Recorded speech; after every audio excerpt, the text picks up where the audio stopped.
हेर्नुस् है त, यो रेखा तपाईहरूको सूर्य रेखा हो।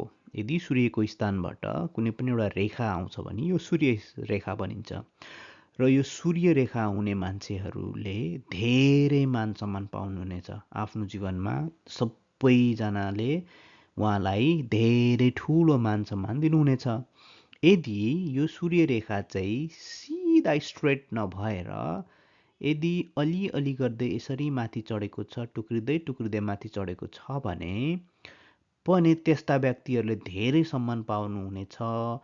तर त्यो सम्मान पाउनको लागि चाहिँ उहाँहरूले धेरै मेहनत गर्नुपर्नेछ।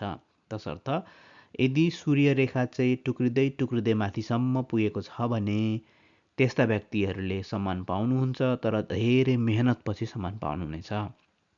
यदि एउटा सिङ्गो रेखा तलदेखि माथिसम्म सूर्यको स्थानसम्म पुगेको छ भने चाहिँ उहाँहरूले पनि धेरै मान सम्मान पाउनुहुनेछ, तर अलिक सजिलै गरी, त्यति धेरै मेहनत गर्नुपर्ने छैन मान सम्मान पाउनको लागि।